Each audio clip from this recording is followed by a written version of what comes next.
This is the Riverhawk Report, a weekend recap, and it was a busy weekend. Basketball, both men and women were winners. Indoor track and field stepped up with some big-time performances. Hockey played well, but hockey did not get a win. Let's start on the ice of the Matthews Arena in Back Bay, Boston. Northeastern provided the opposition. A couple of mistakes and an inability to score proved fatal. The Riverhawks were beaten a 2-1 final. You can see at the end there we had a lot of net to shoot at on two different occasions.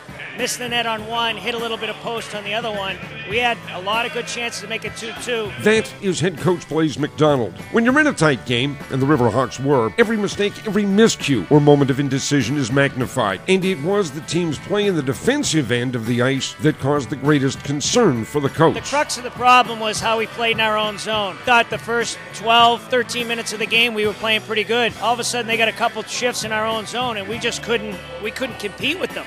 We had defensemen that got stuck out there, and we played very soft in our own zone. They really got after it, and that really just swung the momentum of the game. They got about 6 shots within a minute and a half, 2 minutes, and totally turned the game around. That said, it was a 1-0 game, Northeastern leading into the third period. The Riverhawks tied it on a Maury Edwards power play goal, a bomb from the top of the left circle. But a turnover late in the period would decide the game.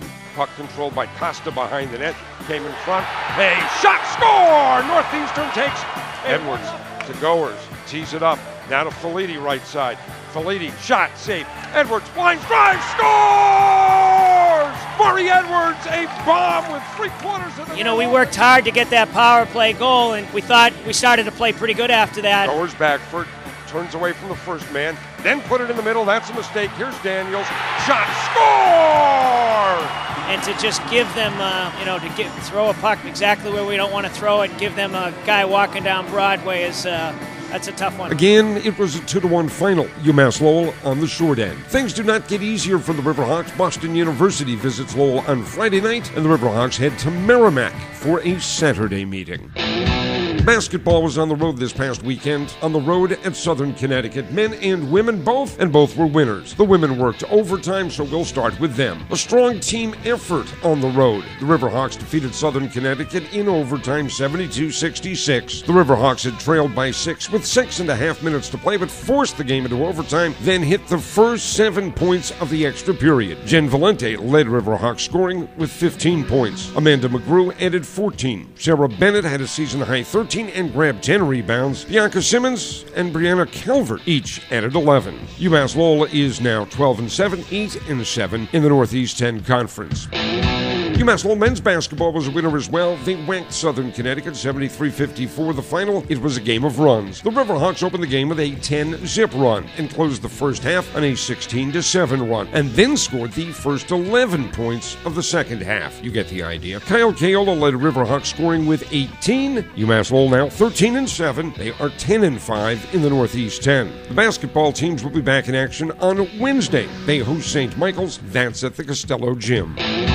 Indoor track and field down in Boston at the Terrier Classic at Boston University, an event that attracts schools from all 3 divisions, and it was a good weekend for the Riverhawks. Goal for the weekend for our total team was to have somewhere between 10 and 15 people qualify at least provisionally for nationals, and we more than succeeded with that. Between the 2 4x4s, Dante, Angus, all the way down the line, Evan White, they performed really, really well today. I would say 80 or 90% of our kids either had their lifetime personal best or their seasonal personal best today. I can't even think of a kid who didn't have a seasonal best today. So that's about as good as it gets. That's head coach Gary Gardner, and it was a good place, Boston University, to have a good weekend. The track at BU is considered a fast track, a good place to do well. Yeah, this is probably one of the 2 or 3 fastest tracks in the country, and this is pretty good competition, but not great competition, which is perfect for us. So this is a good way to break in with really good competition without being too far out there that our kids can't compete for some victories in some different events. And the Riverhawks got some terrific performances. Dante Brown qualified provisionally for the NCAA championships in the 400 meters. He was the top finisher among Division II-III runners with a time of 47.94,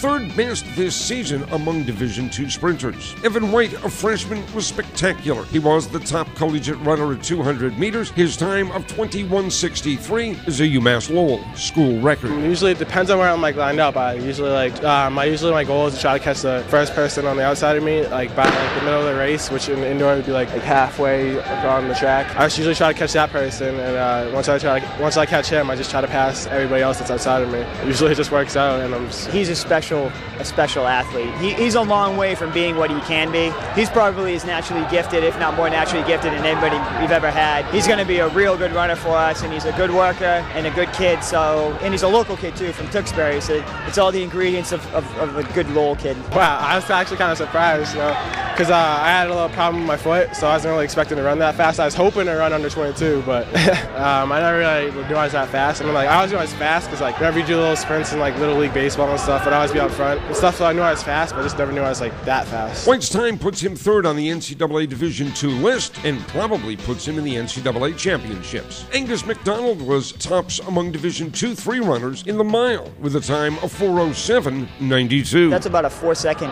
personal best. I think it's second or third, or maybe fourth fastest time, but it's within a second of our school record. And his PR coming in was 4:10.70 or 4:10.40, something like that. Anytime anybody can run under 4:10, it's become commonplace at Lowell, but it's not commonplace anywhere in New England to have somebody that can do it every year. And that's a huge PR, and to hit the NCAA automatic qualifier at the same time, it takes a lot of the pressure off for the rest of the season, and we can just get ready for nationals now. McDonald's time is second on the NCAA Division II list for the season. Corey Murray was first among collegiate throwers in the shot put. Justin Oliver led Division II/III runners in the 500 meters. The women's team also turned in some strong performances. Haley Katerius ran really well, running 2:13, and that's good enough time to get into the NCAAs, and then she came back in the relay and ran 57.1 for the team that I think has the third or fourth fastest time in the country right now. Had a phenomenal meet. Jackie Barrett clips her personal best through 47.7, which is phenomenal. I think that puts her at second or third in the country right now. Those are the two kids that probably stand out the most, along with the rest of the members of the 4x4. But even yesterday, in the mile, we had 10 girls in the mile. I think 8 of them were freshmen. I think 7 of them ran lifetime personal bests, and all of them ran seasonal bests. Haley Katerius was second among collegiate runners in the 800 meters. Her time, 2:13.35, is the second fastest in the country this season. Shot putter Jackie Barrett placed second with a throw of 47 feet, 5 3/4 inches. It's the fourth time this season she has topped her personal best. She's already qualified for the NCAA championships. The track and field teams will be in action next weekend. They will be at Yale University. And that's the Riverhawk Report.